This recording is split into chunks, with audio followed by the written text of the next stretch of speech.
Tema kita pada saat ini dengan tuntunan tema dari Sinode, hidup rendah hati sebagai respon terhadap kasih Tuhan. Hidup sebagai rendah hati sebagai respon terhadap kasih Tuhan. Nah, saudara-saudara yang sama dikasihi Tuhan, mengapa Paulus demikian menuliskan surat kepada jemaat yang ada di Korintus? Mengapa Paulus mengirimkan dengan mengatakan bahwa rendah hati? Karena jemaat Korintus atau kota Korintus pada saat itu adalah kota yang menduniawi, di mana kesombongan, kebanggaan diri, hawa nafsu, percabulan dan segala masalah ada di sana. Oleh karena itu, Paulus mengirimkan surat kepada jemaat yang ada di Korintus. Nah, saudara-saudara yang sama dikasihi Tuhan, kesombongan dan kebanggaan diri adalah salah satu masalah. Titik masalah dalam kehidupan kita yaitu kesombongan tanpa kita sadari. Di mana Rasul Paulus tidak henti-hentinya menegur jemaat yang ada di Korintus.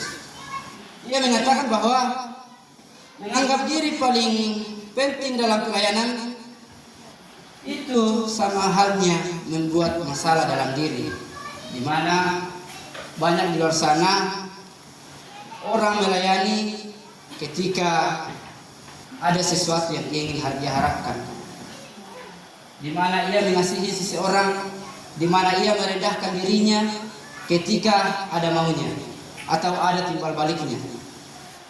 Oleh karena itu, saudara-saudara yang sama dikasihi Tuhan, mari kita melihat Paulus bahwa ia mengambil peran seperti Yesus.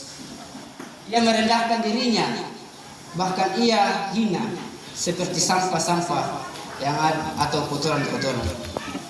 Oleh karena itu, Bapak Ibu, saudara-saudara yang sama dikasihi Tuhan, selain menasihati dan menegur, Rasul Paulus juga mengajarkan agar belajar memiliki kerendahan diri. Nah, setiap orang dalam langkah kehidupannya yang paling kita tidak sadari yaitu lupa merendahkan diri. Karena apa? Karena dikua merendahkan diri atau kita merendahkan diri, pasti dalam hati karena desi-desi bang tahu. Kalau kita berani merendahkan diri, tetapi dalam hal yang baik, jangan juga merendahkan diri dalam hal-hal yang tidak baik. Di mana Paulus tidak berhenti-hentinya menegur. Di mana juga saya harapkan dalam jemaat ini, ketika ada salah-salah saya selama di sini, mungkin bulan ke depan tidak apa-apa menegur saya. Karena bagi saya teguran itu adalah baik. Teguran itu adalah petunjuk hidup. Siapa yang berani menerima teguran itu, hidupnya akan dipermuliakan. Oleh karena itu, saudara-saudara yang sama dikasihi Tuhan, kehidupan yang Tuhan berikan kepada kita adalah karunia. Maka milikilah sikap yang rendah hati. Semua kemampuan dan berkat yang Tuhan berikan kepada kita itu adalah karunia yang Tuhan berikan.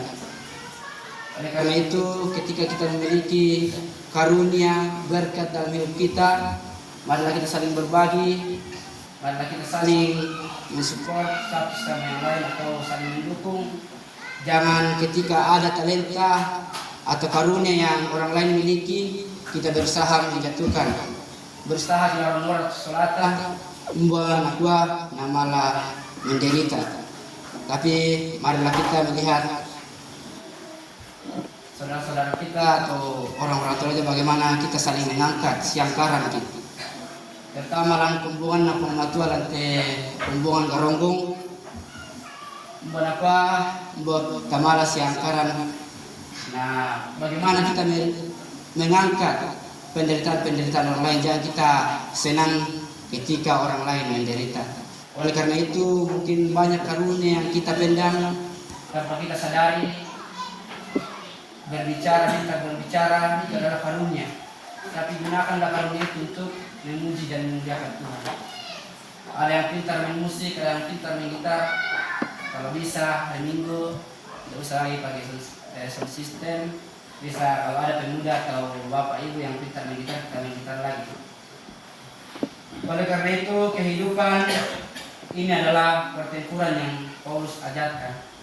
Bukan soal keberanian yang namanya pertempuran, tetapi di mana Paulus mengajarkan keberanian hidup bukan soal keberanian dalam jago, dalam berkelahi, tetapi keberanian artinya berani melawan apa yang kita lakukan atau keegoisan kita atau membanggakan diri kita. Mari kita lawan itu.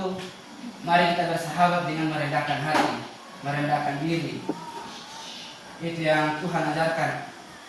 Oleh karena itu, hidup sebagai orang percaya, hidup sebagai orang Kristen yang sejati, teladan kita yaitu Yesus Kristus, di mana Yesus mengambil posisi atau peran yang paling hina, yang tidak kita pernah bayangkan bahwa Yesus yang paling tinggi tempatnya, ia turun dalam tempat yang paling hina. Ia mengambil rupa seperti manusia. Ia rela menderita demi kita. Oleh karena itu, ketika saudara-saudara kita yang mengalami penderitaan, marilah kita merendahkan hati kita, kita membantu. Jangan karena kegiatan kita, gara-gara itu jangan kita mengingat kesalahan orang lain yang masa lampau itu.